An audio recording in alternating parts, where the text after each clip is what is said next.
सामान कोई भी, मतलब एक या एक से अधिक फिर सामान से ऐसे ले बोलना, सकते फिर हैं से बोलना, मैम। फिर से बोलना। यस, मैम एक बार। रिटेलर का मतलब जैसे गए हैं मैम, कोई हमको एक सामान लेना है मैम तो रिटेलर के पास जाएंगे, अगर थोक लेना है तो जहाँ वेरी होलसेलर गुड, होते हैं मैम वेरी वहां गुड, जाएंगे हम वेरी गुड, होलसेलर। एग्जैक्टली यही होता है जो किलो के हिसाब से तुमने कहा ना।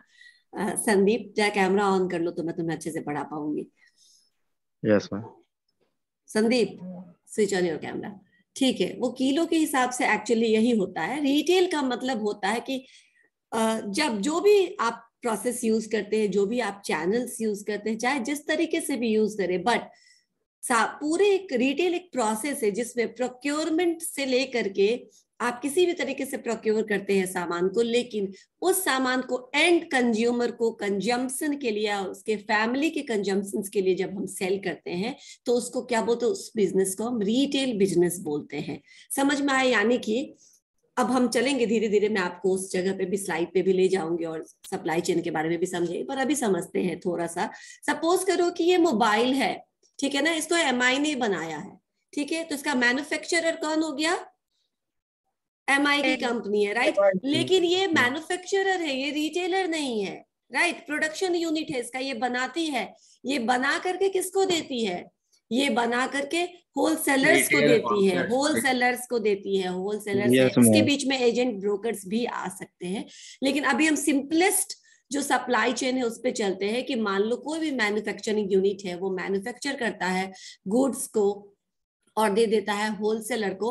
होलसेलर से वो चीज पहुंच जाता है रिटेलर के पास, और रिटेलर से कौन खरीदता है?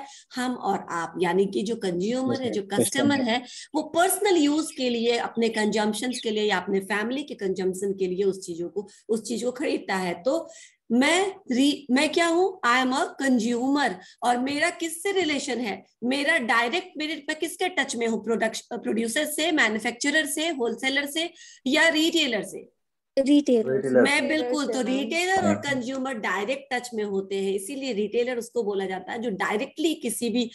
अच्छा, एक ये भी नॉर्मली आप समझते हैं कि सिर्फ गुड्स को हम कंज्यूमर को सेल आउट करते हैं इसीलिए वो रिटेलर होंगे। रिटेलर सिर्फ गुड्स के लिए नहीं होता है, सर्विसेज के लिए भी रिटेलर होता है। जैसे कि किसी सर्विसेज का भी एग्जांपल ले ही लेते हैं अभी, ठीक है। सपोज करो कि हम एग्जांपल लेते हैं सर्विस में, पिज्जा हट का ले लेते हैं, ठीक है ना। मुझे तो ऐसे भी खाने पीने का चीज ही मैं ज्यादा एग्जांपल में लेती हूँ। तो मान लो पिज्जा हट का ले लेते हैं। पिज्जा हट इज व्हाट? इट्स, आपको लगता होगा कि मैम इसका तो मैन्युफैक्चरिंग यूनिट भी वही है। ये एक फ्रेंचाइजी है, ठीक है ना। तो रिटेलिंग का ये एक टाइप है, फ्रेंचाइजी भी रिटेलिंग का ही टाइप आता है, जिसके थ्रू आप सर्विसेज को देते हैं। अब फ्रेंचाइजी का क्या मतलब होता है मैं बताती हूँ। कोई भी आदमी पिज्जा हट नहीं खोल सकता है, ठीक है ना। मेरा कल को मन होगा और मैं चाहूँ कि अपना एक पिज्जा हट खोलना ही, I have to take franchisee from the Pizza Hut. जैसे आप स्कूल्स में भी देखते होगे, किड्जी, फुटप्रिंट्स, शैमरॉक, इस सब का आप चेन देखते हो ना, आपको ये बहुत जगह दिखता होगा। पिज्जा हट का आपको चेन दिखता होगा, मैकडी या डोमिनोज का आपको चेन। इट मींस जब चेन बिजनेस होता है तो इसका भी क्या होता है कि आप उस स्टैंडर्ड को मेंटेन करते हो, उनके बेंचमार्क को फॉलो करते हुए क्या करते हैं, आप फ्रेंचाइजी लेते हैं और उसी रूल्स, रेगुलेशंस, पॉलिसीज और स्टैंडर्ड्स, बेंचमार्क को फॉलो करते हुए आप सर्विसेज क्या करते हैं, आप डायरेक्ट सर्विसेज को कहां तक पहुंचाते हैं? कंज्यूमर तक। क्यों मैं बोल रही हूँ? मान लो कि सपोज करते हैं किड्जी, ठीक है ना, सिर्फ दिल्ली में होता है, सिर्फ मुंबई में होता है, या सिर्फ किसी एक मेट्रो सिटी में होता, तो ये हमारे पटना और हमारे बेगूसराय और लखीसराय और जो दरभंगा जोन है और छपरा, आरा, बलिया, वहां के बच्चों तक ये सुविधा नहीं पहुंच पाती, नहीं पहुंच पाती ना। इसीलिए क्या करते हैं लोग कि अपना फ्रेंचाइजी देते हैं डिफरेंट लोकेशन में, डिफरेंट जोन्स के लोगों को, और ये सर्विसेज को एक एंड से दूसरे एंड, यानी अल्टीमेट एंड क्या है, कंज्यूमर तक पहुंचाने का एक तरीका है। इसको हम बोलते हैं रिटेल चेन। समझ में आया? ठीक है। यस मैं मैम। मैं आपके साथ एक स्क्रीन शेयर करूंगी अभी, उसके बाद हम स्क्रीन में डायग्राम भी आपको दिखाएंगे और धीरे धीरे आगे बढ़ेंगे। अभी सिंपल रिटेलिंग का मतलब तो तुम्हें समझ में आ गया है ना। यस रिटेलिंग मतलब मैम। किसी भी प्रोडक्ट एंड सर्विस, वो सारा process, all those process which is required to be done to provide any goods or services from manufacturer to customer for their and consumptions. यानी हम जब भी खरीदते हैं, अगर हम बिजनेस पर्पज से खरीदते हैं तो फिर वो रिटेलर और वो कंज्यूमर नहीं है, ठीक है ना। फिर तो हम बिजनेस करेंगे, राइट, ठीक है ना। लेकिन डायरेक्टली हम आपको एंड कंज्यूमर तक पहुंचाते हैं तो वो रिटेलिंग का काम है। रिटेल मतलब खुदरा विक्रेता। अब तुम्हारा किलो का हिसाब वाला जो बात है वो अब होता है, क्योंकि किलो के हिसाब से हम खुदरे में कोई चीज लेते नहीं, तो हम टन और मन के हिसाब से लेते हैं, है ना? है यस ना? Yes ma'am. चलो अब चलते हैं हम लोग अपने जो मैंने स्ट्रक्चर किया है कि आपको क्या क्या पढ़ाना है मुझे रिटेल मैनेजमेंट में। बहुत इंटरेस्टिंग है, लेकिन थोड़ा इंटरेस्ट से पढ़ना। मार्केटिंग सिंस, इसीलिए मैं अभी शिल्पा मैम से पूछ रही थी कि आप मार्केटिंग पढ़ाती हैं क्या इनको, तो वो बोली एक्सक्यूज हाँ मी पढ़ा। हाँ बोलिए। मैम, एक क्वेश्चन है मैम। हाँ पूछो। जैसे कि मैम फ्रेंचाइजी के बारे में बताया, तो इसमें हम मान लेते मैम कि हम फ्रेंचाइजी ले रहे हैं मैम, यस। तो कंपनी के इसमें क्या फायदा होगा मैम? वो तो ब्रांड से, तो ब्रांड का तुम नेम होगा। फ्रेंचाइजी से लोगे ना किसी का, यस किसी मैम। भी कंपनी का, जब हम फ्रेंचाइजी लेते हैं ना तो उनको वो चीज जब वो हमको देते हैं तो हम, मैम प्रॉफिट का कुछ मुझे नहीं परसेंटेज पता, लेता है। मैंने किसी को, हाँ नहीं नहीं नहीं, प्रॉफिट का परसेंटेज लेता है। और शुरू शुरू में जब हम उनसे लेते हैं तो हम उनका रेट देते हैं, उनका कुछ फी बंधा हुआ है, वो फ्रेंचाइजी सभी को नहीं मैम तो देते इसका हैं। ऑप्शन और होता है ना काफी, फ्रेंचाइजी का। हाँ काफी हैवी अमाउंट होता है वो, थोड़ा मतलब लाखों में ये अमाउंट आपको देना पड़ता है, तो आपको ये सर्टिफिकेट देते हैं और लाइसेंस देते हैं, फ्रेंचाइजी देते हैं कि you can also start the business and you have to follow all the rules, all the policies of the same company. ठीक है, तभी वो किड्जी या तभी वो पिज्जा हट या तभी वो किसी जिसका भी आपने चेन लिया है उस चेन को आप फॉलो, अगर आप उनके स्टैंडर्ड को मेंटेन नहीं करेंगे, उनके हिसाब से नहीं, वो आपको, जैसे अगर मान लो हम किड्जी का एग्जांपल लेते हैं, तो वो आपको पूरा बुक मटेरियल प्रोवाइड कराता है, पूरा अपना स्ट्रक्चर जो उनका करिकुलम है वो आपको प्रोवाइड कराता है, और उसके बदले में आप उनको पैसा देते हैं। उनको ये फायदा होता है कि उनका नाम एक तो पहुंचा दूसरी जगह, ठीक है, और दूसरा आप उनको पैसा दे करके ये फ्रेंचाइजी ले रहे हो। समझ में आया? Okay ma'am. समझ में आया ये बिजनेस? Yes ma'am. अदरवाइज वो एक ही जगह रहता, एक ही जगह के कस्टमर को कैटर करते रहता, तो उसका भी नीड सेटिस्फाई नहीं होता, वो जितना ग्रोथ नहीं कर पाता, इतना पैसा मंथली नहीं। या मैम, एक कंपनी मंथली लेता है पैसा या ईयरली लेता है मैम? एक बार, सबसे पहले तो पहली बार जब आप ले रहे हो उनसे फ्रेंचाइजी, तो आपको एक मोटी रकम उनको देने पड़ती है, जो भी उनका होता है अपना फी वो। उसके बाद उनका एग्रीमेंट में एज पर एनुअल होता है एक्चुअली। ठीक है, हम चलेंगे अभी फ्रेंचाइजी में, बस मैंने तुम्हें सर्विसेज को समझाने के लिए बताया है। विल, अच्छा सर्विसेज का दूसरा एग्जांपल लेते हैं, ठीक है ना? एयरलाइंस, एयरलाइंस में बहुत सारे काम होते हैं, लेकिन जो हमारा ये गो एयरलाइंस है, या फिर हमारा जेट एयरवेज इंडिगो। है, या फिर हमारा इंडिगो है, ये सब क्या है? डायरेक्टली हमको क्या करता है? सर्व कर रहा है ना, सर्विसेज डायरेक्ट टच में है ना हम इनके। जब हम इनके यहाँ जाते हैं तो कस्टमर को ये डायरेक्ट सर्विसेज प्रोवाइड करते हैं, राइट? तो ये भी कह सकते हैं आपकी रिटेलिंग है। हम चले जाओ तुम पेंटालून्स में, पेंटालून्स क्या है? रिटेलिंग बिजनेस है। समझ में आया? Yes ma'am. ठीक है, यस अब मैम। यस धीरे मैम। धीरे अभी तुम ये समझ लो कि खुदरा विक्रेता मतलब कि जो अपने सामान को होलसेलर से प्रोक्योर करके, मैन्युफैक्चरर से प्रोक्योर करके, किसी भी मे भी सिंपल चैनल भी हो सकता है, सीधा मैन्युफैक्चरर सीधा प्रोड्यूसर टू कस्टमर भी होता है, इस चैनल को बोलते हैं डायरेक्ट चैनल। सुन पढ़ा है इसके बारे में भी मार्केटिंग में? डायरेक्ट भी यस मैम। होता है, मैं बताती हूँ, एमवे डायरेक्ट है, ठीक है ना? उसके कुछ ब्रोकर्स हैं बस, या उसके कुछ एजेंट्स, या जो भी हो तुम कहो कि वो रखते हैं, बस वही है, कोई मल्टीपल चैनल्स नहीं है उनके। आप जो टेली टेली मार्केटिंग देखते होगे, आप जैसे ही खोलते हो नाप तौल शुरू हो जाता है टीवी पे, देखा है? बहुत इरिटेटिंग लगता है। यस। वो नाप तौल क्या है? टेली रिटेलिंग है, ठीक है ना? वो टेलीविजन की के थ्रू डायरेक्ट मार्केटिंग कर रहा है, उसने कहीं प्रमोशन नहीं करा रखा है, किसी को एम्प्लॉय, किसी को होलसेलर ब्रोकर नहीं है उसका, कोई डिस्ट्रीब्यूटर, वो डायरेक्ट आपको अपने एंड से, अपने स्टॉक से आपको क्या करता है? सामान डिलीवर करता है। समझ में आया?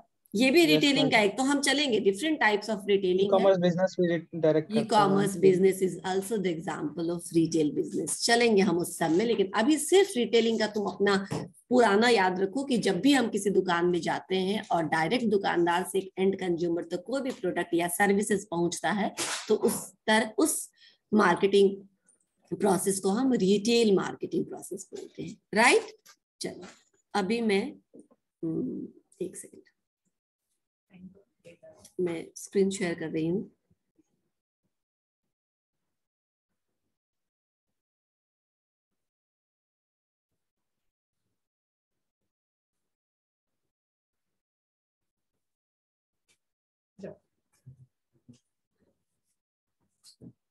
हो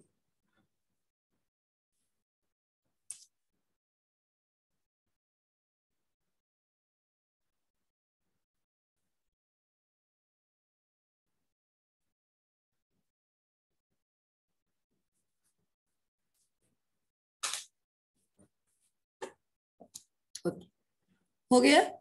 अब ये डेफिनेशन है, देखो, retailing is a set of business activities. मैंने बोला ना, चाहे आपको जो भी एक्टिविटीज करना है, चाहे आपको जो भी प्रोसेसेस करना है, but it is a set. अब ऐसा नहीं है कि इसमें सिर्फ एक ही काम है, it is a set of activities. पढ़ेंगे हम फंक्शंस के बारे में, फीचर्स के बारे में। अभी स्टार्ट करते हैं। It is a set of activities that adds value to the products and services sold to consumers for their personal or family use. It involves both goods as well as services, यानी कि इसमें goods और services दोनों आते हैं, आप दोनों ही deliver करते हैं कस्टमर तक। और वो सारे सेट ऑफ एक्टिविटीज जिससे प्रोडक्ट्स या सर्विसेज में कुछ भी हम वैल्यू ऐड करते हैं, जिसके थ्रू वो सीधा कस्टमर के पास या कंज्यूमर के पास पहुंचता है। क्यों? पर्सनल यूज के लिए या फैमिली यूज के लिए, राइट? बिजनेस पर्पस के लिए हम ये नहीं करते हैं रिटेलिंग। रिटेलिंग हम कंजम्पशन के लिए करते हैं। ओके, ठीक है। Any business entity which sells goods to the end users, कोई भी business entity जो सामान को end user तक पहुंचाता है या उसको कंज्यूमर तक, एंड यूजर मतलब जो उसको यूज करने वाला है। जैसे मैं इस मोबाइल को यूज कर ली, ठीक है ना, अब ये बिजनेस, ये क्या हो जाएगा, अब ये यूज हो चुका है, अब ये मैं उसको फर्दर बेचूंगी नहीं, अगर बेचूंगी तो रीसेल में जाएगा। अब इसको हम सेल नहीं कहेंगे, ये क्या हो जाएगा, second hand, right? Resale value नहीं मिलेगा। हाँ, इसका रीसेल वैल्यू नहीं होगा, ये सेकेंड हैंड हो जाएगा। तो हम जब किसी भी एंड यूजर को कोई भी सामान पहुंचा, कोई भी एंटिटी, आदमी हो या बिजनेस हो, ठीक है ना, वो बिजनेस भी हो सकता है, कोई भी एंटिटी जब से गुड्स को बेचता है, एंड यूजर तक पहुंचाता है, वो मैन्युफैक्चरर भी हो सकता है। अब समझ में आया? देखो, मैं ये बोल रही हूँ कि मैन्युफैक्चरर भी हो सकता है, यानी कि वो खुद प्रोड्यूस करे और खुद डायरेक्टली कस्टमर तक उसको पहुंचा दे। फॉर एग्जाम्पल लेते हैं, सब्जी बेचने वाला, ठीक है ना, अपने खेत में सब्जी उगाता है और सीधा सब्जी मंडी में अपना सब्जी बेचता है, डायरेक्ट कंज्यूमर को, किसी ब्रोकर को नहीं। रिटेलिंग में है। समझ में आया? मैम इसके लिए कंपनी एक है ना, ये वेस्टीज भी ऐसी करती है ना मैम? क्या वेस्टीज? मैं नहीं समझ पा रही हूँ तुम क्या बोल रहे हो। Ma'am Vestige, Vestige. वेस्टेज? हाँ यस मैम। डायरेक्ट सेलिंग करती है वो तो। मैं डायरेक्ट सेलिंग भी रिटेलिंग का एग्जांपल हो सकता है, मैं यही बोल रही हूँ कि direct selling is also the example of retailing. मैं यही बोल रही हूँ कि देखो, कोई भी बिजनेस एंटिटी या कोई भी व्यक्ति जो सामान को एंड यूजर या कंज्यूमर तक पहुंचाता है, चाहे वो मैन्युफैक्चरर हो, चाहे वो होलसेलर हो, या फिर वो रिटेलर हो, उसको हम बोलते हैं कि वो रिटेलिंग बिजनेस में है, वो रिटेल का बिजनेस कर रहा है। किस तरीके से कर रहा है ये अभी ज्यादा इंपॉर्टेंट नहीं है, लेकिन अगर वो मैन्युफैक्चरर डायरेक्ट अपना सामान मैन्युफैक्चर या प्रोड्यूस करके कंज्यूमर के पास पहुंचा देता है, तो वो भी रिटेलिंग कर रहा है। यानी कि आपको थोक में नहीं दे रहा है, आपको आपके जरूरत के हिसाब से आपको सामान बेच रहा है। समझ में आया? अब तुम्हारे दिमाग में आया कि मैन्युफैक्चरर डायरेक्ट क्यों सेल करेगा या प्रोड्यूसर डायरेक्ट क्यों सेल करेगा। ठीक है, जो बिग हाउसेस होते हैं, जो बहुत बड़ा बिजनेस हाउस होता है, वो नॉर्मली डायरेक्ट मैन्युफैक्चरिंग में। देखिए, रेमंड का नाम सुना है तुमने? Yes ma'am. रेमंड क्या बहुत Yes, बड़ा ma'am. ये जो टेक्सटाइल इंडस्ट्री है ना, it is one of the pioneer in this retail sector. Raymond ने अपना एक ऑर्गेनाइज्ड बिजनेस करना शुरू किया था, ठीक है ना। उसने क्या किया, रेमंड के मालिक ने, सॉरी रेमंड नहीं, किशोर बियानी का एग्जांपल, हम आएंगे उस पे भी। रेमंड ने क्या किया कि फैब्रिक्स का अपना एक ऑर्गेनाइज्ड बिजनेस शुरू किया, जिसके बहुत सारे आउटलेट्स हैं अलग अलग जगह पे, और वो खुद मैन्युफैक्चरर है, और वो खुद क्या करते हैं, बेचते भी हैं। किसको? डायरेक्टली कंज्यूमर को। Through what? Through their specialized stores. Specialized stores मतलब वो रेमंड का ही सामान उस ब्रांड, आपको उस दुकान में मिलेगा, बाकी किसी ब्रांड का सामान नहीं मिलेगा। समझ में आ गया? समझ में आ गया? Yes ma'am. समझ? अब बताओ। Yes ma'am. डायरेक्टली आउटलेट पर ना मैम? हाँ, डायरेक्टली। तो अब आपको पता चला कि मैन्युफैक्चरर भी रिटेल कर सकता है, लेकिन मैन्युफैक्चरर जब रिटेलिंग करेगा तो रिटेलिंग यानी वो एंड कंज्यूमर को देगा। अगर मैन्युफैक्चरर होलसेलर को दे रहा है तो फिर वो रिटेलिंग नहीं कर रहा है, क्योंकि वो रीसेल के पर्पज से होलसेलर को बेच रहा है। समझ में आया ना?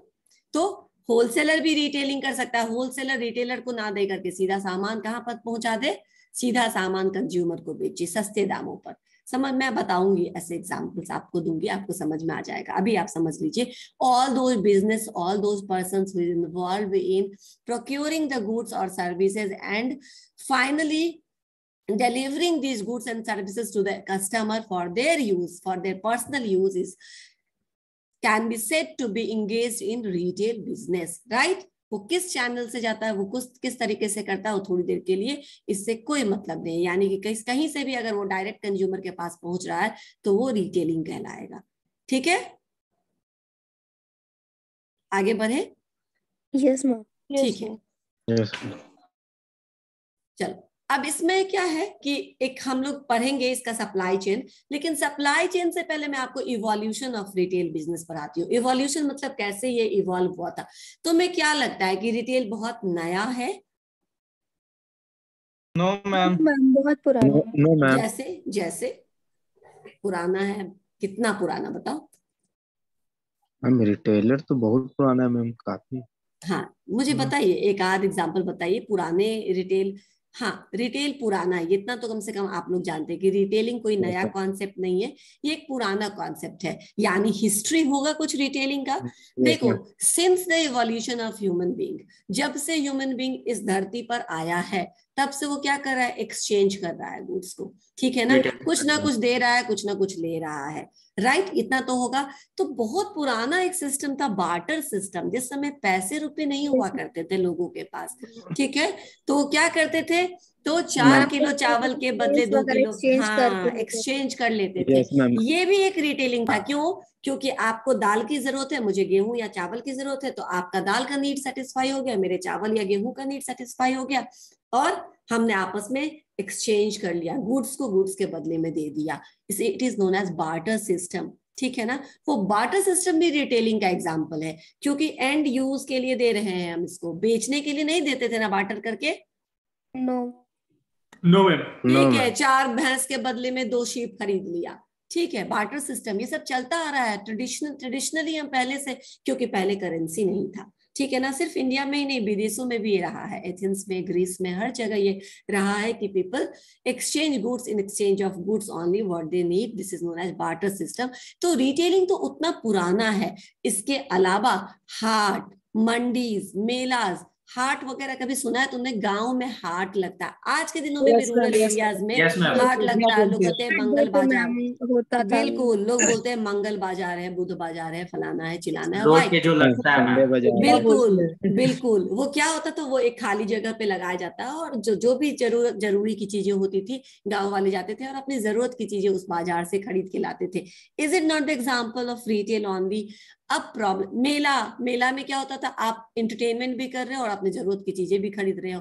मंडीज, जहां पे आप जाते हो, गेहूं, दाल, अनाज और सब्जियां खरीद के लाते हो, फ्रूट्स खरीद के लाते हो। इसीलिए मैंने कहा कि कोई भी जो फार्मर है, जो फल या फिर सब्जियां उगाता है और डायरेक्ट खुद ही मंडी में जाके बेच देता है, वो मैन्युफैक्चरर है, वो प्रोड्यूसर भी है और वो रिटेलर भी है। समझ में आया? क्योंकि वो रिटेल रेट पे डायरेक्ट कस्टमर को बेच के आता है।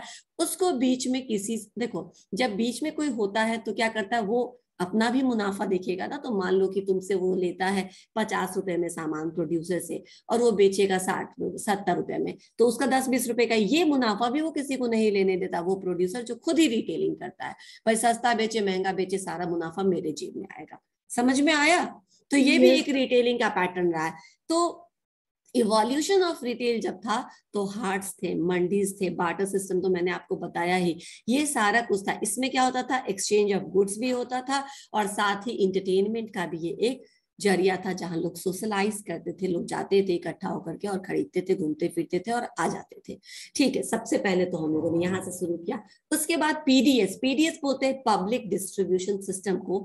राशन याद है, राशन स्टोर होता था पहले, अभी भी होता है लेकिन बहुत कम लोग यूज करते हैं, जहां से आप चीनी, चावल, गेहूं, तेल, और पुराने जमाने में कपड़े भी, पता है तुम्हें नहीं मालूम होगा पर मुझे मालूम है, मैंने देखा, मैंने भी नहीं है पर थोड़ा थोड़ा फेंटेड मेमोरी है कि राशन के दुकान में कपड़े भी पहले मिलते थे।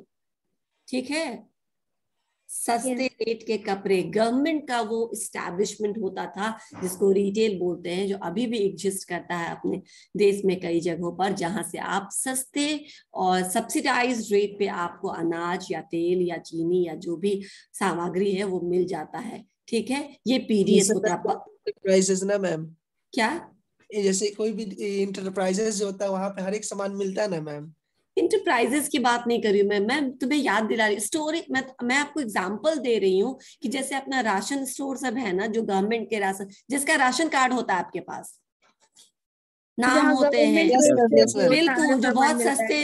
हाँ, तो वो पीडीएस हो गया, वो हो गया पब्लिक डिस्ट्रीब्यूशन सिस्टम, जहां से आपको सब्सिडाइज्ड रेट पे अपने कंज्यूमर को प्रोवाइड कराते हैं, अपने पीपल को प्रोवाइड कराती है। और गवर्नमेंट का ये सेटअप है, ये एक्चुअली ब्रिटिशर्स द्वारा, हाँ ये ब्रिटिशर्स द्वारा एस्टैब्लिश किया गया ये प्रचलन था, जिसको अभी भी जो हमारे बहुत सारे जगहों पे अभी भी लागू होता है, और जनता को इससे कम दामों पे एक ही जगह पे सारे सामान मिलने का उस समय भी था, जिसको हम बोलते हैं पब्लिक डिस्ट्रीब्यूशन सिस्टम। ठीक है, ये महाराष्ट्र में भी है, अलग अलग नाम से अपना बाजार और अलग अलग नाम से इसको बेचा जाता है। पीडीएस के बाद आया खादी विलेज इंडस्ट्री। आप लोगों को नहीं मालूम होगा क्योंकि आप लोग गाँव से हैं या नहीं है, आई डोंट नो, या फिर आप इस जमाने के हैं, शायद आपके जमाने में अब तो बहुत सारे खादी ग्राम उद्योग का मेरे ख्याल से खत्म सा हो गया है ये सब। लेकिन मैंने देखा हुआ है खादी ग्राम उद्योग, हमारे गांव में था और हम लोग कभी कभी जाते भी थे उस उद्योग में। वहाँ वो भी गवर्नमेंट का सेटअप होता था, वहां उनके एम्प्लॉइज होते थे, उनको घर रहने के लिए दिया जाता था सरकार की तरफ से।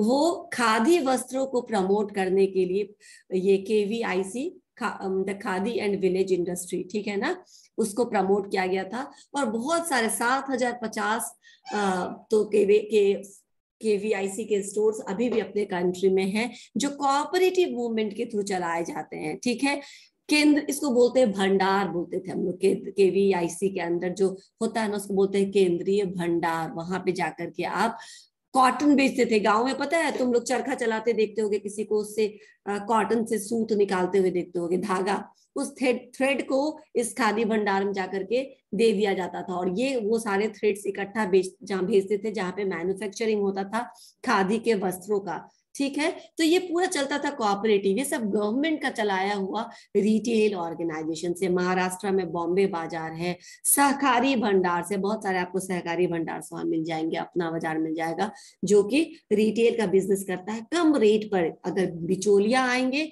तो दाम बढ़ेगा, दाम भागेगा, इसीलिए उसको कम से कम रेट पर गवर्नमेंट के कोऑपरेटिव स्टोर्स द्वारा सीधा मैन्युफैक्चरर से कंज्यूमर तक पहुंचाने का। These are the sources. ठीक है, राशन का मैंने एग्जांपल दिया आपको, मैंने खादी विलेज स्टोर्स का एग्जांपल दिया, खादी भंडार का एग्जांपल दिया, ये सारे भी रिटेलिंग के एग्जांपल्स हैं। कैसे ये इवॉल्व हुआ, हिस्ट्री क्या है, मैं वो बताने जा रही हूँ। और अब हम कहाँ पहुंच गए हैं, मैं वहां पे चलूंगी। अभी हम पुराने जमाने में हैं, ठीक है ना, आपके जमाने से पहले वाले जमाने, आपके पापा वाले जमाने में। अब धीरे धीरे हम आपके जमाने में आएंगे, राइट। उसके बाद क्या हुआ, अब क्या है, बहुत सारे रिस्ट्रिक्शंस थे पहले ट्रेड पे, पता है ना तुम्हें। 1990 से पहले बहुत सारे रिस्ट्रिक्शंस थे, बहुत सारी चीजों को आप खुला ओपन मार्केट में नहीं बेच सकते थे या टैक्स लगाए जाते थे। तो वो सारे रिस्ट्रिक्शंस थे जिसके कारण ये बहुत ज्यादा फ्लरिश नहीं हो पा रहा था। बाद में एक फ्रेंडली मार्केट एटमोस्फेयर क्रिएट करने के लिए 1991 में जब एलपीजी आया, या आपको सबने बताया होगा, लिबरलाइजेशन, ग्लोबलाइजेशन एंड प्राइवेटाइजेशन का जब दौर आया, ठीक है ना, उस समय बहुत कुछ को ओपन अप किया गया। मार्केट में free movement of goods and services को अलाउ किया गवर्नमेंट ने, क्या फ्रीली मूव कर सकते हो।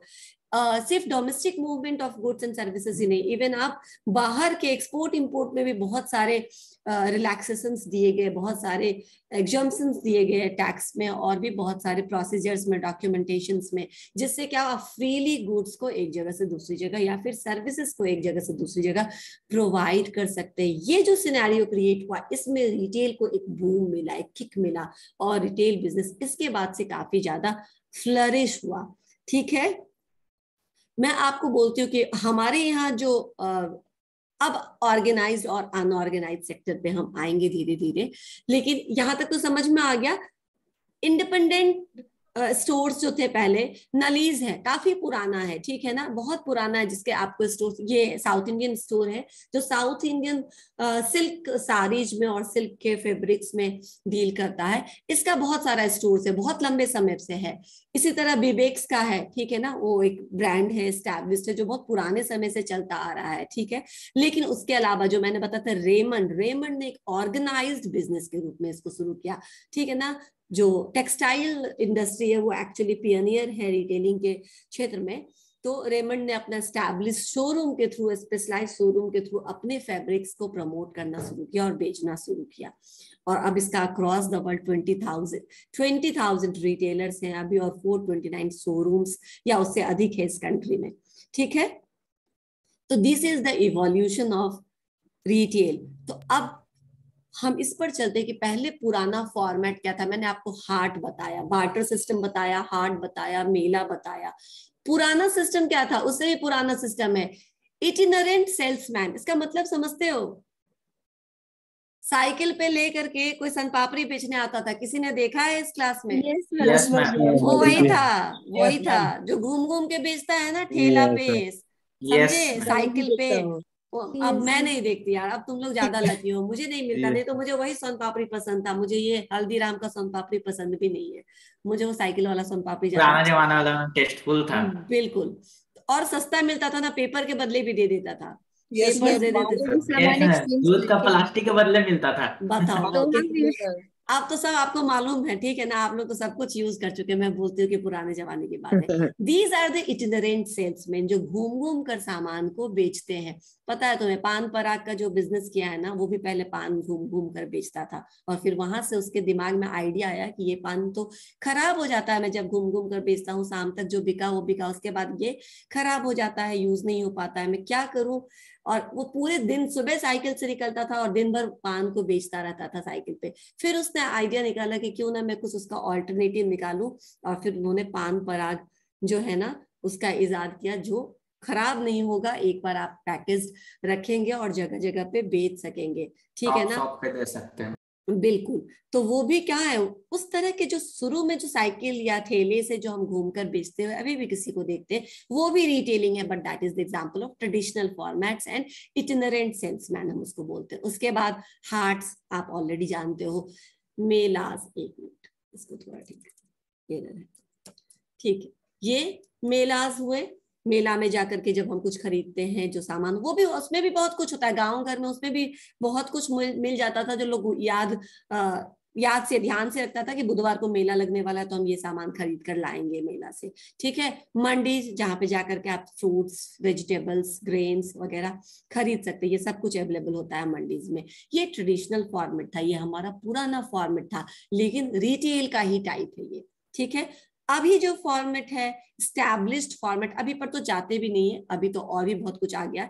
इसके बाद हम आए तो established format, mom and pop, बहुत सारे शॉप्स होते हैं, मॉम एंड पॉप शॉप बोलते हैं, जो फैमिली द्वारा रन किया गया छोटा छोटा बिजनेस हाउसेस होते हैं। आप बोल सकते हो कि नेबरहुड जो शॉप होता है ना, जो हम हर एक के कॉलोनी मोहल्ले में एक आध तो होता ही होगा, दो भी हो सकता है, लेकिन कम से कम एक तो किराना का दुकान होता ही होगा, उसी को बोलते हैं मॉम एंड पॉप शॉप्स, जहाँ पे आपको डेली यूज की ग्रोसरीज के या फिर ऐसे छोटे मोटे आइटम्स मिल जाते हैं, और वो फैमिली द्वारा नॉर्मली हस्बैंड वाइफ या कोई बच्चे मिलकर के उस बिजनेस को रन करते हैं, ठीक है ना। उसको हम बोलते हैं mom and pop shops. Convenience या डिपार्टमेंट स्टोर हो गया। आप कन्वीनियंस या डिपार्टमेंट स्टोर अब आप कनेक्ट कर सकते हैं, जहां पे आपको आपके ही एरिया में एक बहुत बड़ा शॉप मिलेगा, जिसमें ऑलमोस्ट वो सब कुछ रखा रहेगा, ऑर्गेनाइज्ड रहेगा, और आप जाकर के उसमें से शॉपिंग कर सकते हो। आप खुद से सामान उठाते हैं, खुद से रखते हैं, खुद से हटाते हैं, आपको कोई चुन कर देता नहीं। हाँ, if you need assistant you can ask for assistance और हेल्प, अदरवाइज हम खुद ही जाते हैं कन्वीनियंस स्टोर से। इस तरह से डिस्प्ले मैनेजमेंट किया जाता है कि आपको जो भी लेना होता है दिख जाता है, और आप अपने जरूरत के सामान को उठा सकते हो। These are the example. हम इस पर और चलेंगे डिटेल में टाइप्स ऑफ स्टोर्स पे, लेकिन अभी आप समझिए कि ये सब क्या है, रिटेल का एस्टैब्लिश्ड फॉर्मेट्स है।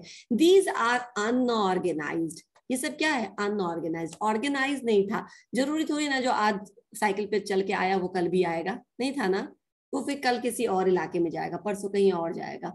तो ये अनऑर्गेनाइज था, इसको आप बहुत ज्यादा प्लान नहीं कर सकते थे, but these are organized form of formats of retail stores. उसी तरह मल्टी ब्रांड शोरूम्स, मतलब मल्टी ब्रांड शोरूम्स का एग्जांपल ले लो, शॉपर स्टॉप, ठीक है ना।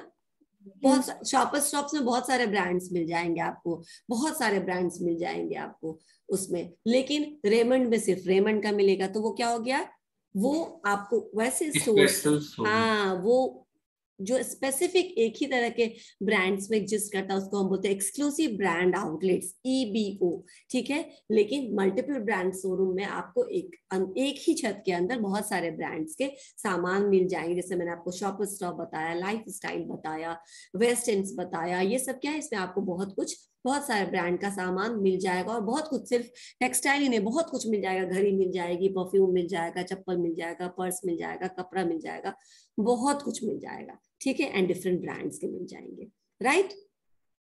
फेयर प्राइस शॉप्स, जिसके बारे में हमने भी बात की, फेयर प्राइस शॉप्स वही जो सब्सिडाइज रेट पे गवर्नमेंट राशन या फिर केंद्रीय खादी विलेजेज के थ्रू, स्टोर्स के थ्रू जो आपको सब्सिडाइज रेट पे जो जरूरत के सामान को उपलब्ध कराता है, उसको PDC, पब्लिक डिस्ट्रीब्यूशन शॉप्स बोलते हैं, ठीक है।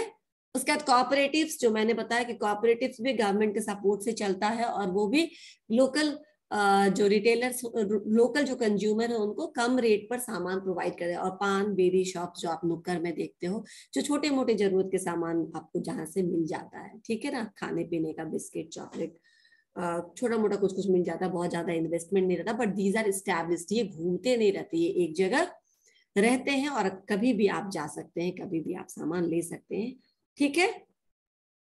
ये एस्टैब्लिश्ड फॉर्मेट्स है। और अब जो अभी का ट्रेंडिंग है उस पे चलते हैं, इमर्जिंग फॉर्मेट्स। अब समझ में आ गया ट्रेडिशनल फॉर्मेट क्या था, एस्टैब्लिश्ड फॉर्मेट्स क्या है, और ये है इमर्जिंग फॉर्मेट्स जो आ रहे हैं। अब आ क्या रहे हैं, आ चुके हैं, जैसे कि एक्सक्लूसिव ब्रांड आउटलेट्स। मैंने बताया एक्सक्लूसिव ब्रांड आउटलेट्स का मतलब W का अपना स्टोर, जारा का अपना स्टोर, ठीक है। और भी, हाँ, रेमंड का जैसे हमने एग्जांपल लिया था कि रेमंड का अपना एक्सक्लूसिव स्टोर, बाटा का अपना एक्सक्लूसिव स्टोर, लिबर्टी का अपना एक्सक्लूसिव स्टोर्स, और भी एग्जांपल मोची का, मेट्रो का, और भी तुम किसी भी चीज का लो, उनका अपना एक्सक्लूसिव ब्रांड स्टोर है, जिससे वो अपने ब्रांड को प्रमोट करते हैं और उनके ब्रांड के प्रति जो एक उनका गुडविल होता है वो भी क्रिएट होता है, ठीक है। तो ये एक है। हाइपर मार्केट एक एग्जाम्पल है। इंटरनल रिटेल्स जो करते हैं अपने ही सामान को अपने मार्केट में, गोदरेज का होता है, गोदरेज एग्रोवेट में मैंने एक्चुअली इंटर्नशिप किया था, तो बॉम्बे में मुझे काम मिला था कि जहां जगह यह स्टोर्स है उसके आप डिस्प्ले को रीड करिए, और डिस्प्ले में और क्या क्या चेंजेस करने की जरूरत पड़ सकती है वो आप देख करके मुझे लगी। तो मैं बहुत जगह घूमी थी। एक्चुअली वो क्या करते हैं, फार्मर्स से, रिलायंस भी ऐसा करता है, फार्मर्स से वो डायरेक्ट कॉन्टैक्ट में होते हैं। कॉन्ट्रैक्ट फार्मिंग का नाम आप लोगों ने सुना होगा, अभी बहुत डिटेल में नहीं जाएंगे। कॉन्ट्रैक्ट फार्मिंग मतलब ऐसे कॉर्पोरेट्स का के साथ फार्मर्स का कॉन्ट्रैक्ट होता है, वो अपने खेत में जो भी आलू उगाएंगे सीधा उस कंपनी को बेचेंगे। तो सीधा उन्होंने गोदरेज एग्रोवेट को बेचा। उनके पोल्ट्री में जितने भी चिकन होते हैं वो सारा चिकन जाता है कहाँ पे, गोदरेज में जाता है, और उसके चिकन नगेट्स बनाते हैं, या फिर जो स्टोर करके जो फूड आइटम्स रखा जा सकता है वो बनाते हैं, और डीप स्टोरेज में रखा जाता है और उसको डायरेक्ट कस्टमर तक बेचा जाता है through their internal retail chain, जिसको मैंने बोला गोदरेज एग्रोवेट। आप गूगल करो आपको मिलेगा, ठीक है ना। ये सारे नाम मिलेंगे और भी बहुत सारे नाम मिलेंगे जो इस तरीके के बिजनेस में है और अपने ही द्वारा प्रोड्यूस किए गए सामान को प्रोसेस करके बेचता है अपने ही रिटेल चैनल्स के थ्रू, आउटलेट्स के थ्रू। मल्टीप्लेक्सेस तो आपको पता ही है, जहाँ पे मूवीज भी है, एंटरटेनमेंट का साधन भी है, स्टोर्स भी है, शॉप्स भी है, सब कुछ है, खाना पीना भी है, एवरीथिंग मल्टीप्लेक्सेस बोलते हैं हम। मॉल्स या स्पेशलिटी मॉल्स बोलते हैं। रूरल ओरिएंटेड फॉर्मेट्स होते हैं, चलेंगे इस पे भी। फास्ट फूड आउटलेट्स जो मैंने बताया, मैकडी है, पिज्जा हट है, या फिर ऐसे बहुत सारे आउटलेट्स हैं जहाँ पे जो देरूलाज हैं। और बताओ तुम लोग KFC है, फास्ट फूड आउटलेट्स है। अब ये फ्रेंचाइजीज है, दीज आर फ्रेंचाइजीज, राइट। अब यहाँ पे एक नियम कानून है, ठीक है। सर्विसेज गैलरीज, जहां पे आप जाकर के सर्विसेज आपको प्रोवाइड कराया जाता है बहुत तरीके का, वो सर्विसेज गैलरीज, ये सब क्या है, इमर्जिंग फॉर्मेट्स है। ये आधुनिक तरीका है रिटेल प्रोसेस का, रिटेल मैनेजमेंट का। समझ में आया? Yes ma'am. अच्छा लगा ये class?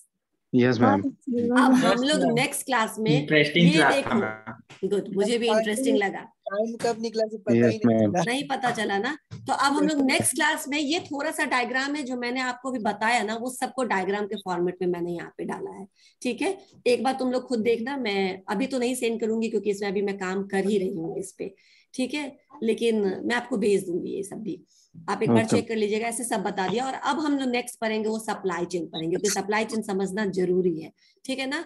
Supply Yes, chain, supply chain को हम डिस्ट्रीब्यूशन चैनल भी बोलते हैं। We'll go for distribution channel. This can be simplest, this can be complex. It can be direct from manufacturer to customer. It can keep 2-3 other also other things in between the channels. तो हम चलेंगे इस पर, next class में हम supply channel को discuss करेंगे, ठीक है। यस। अच्छा, Yes, sir. अटेंडेंस 2 मिनट रुकना।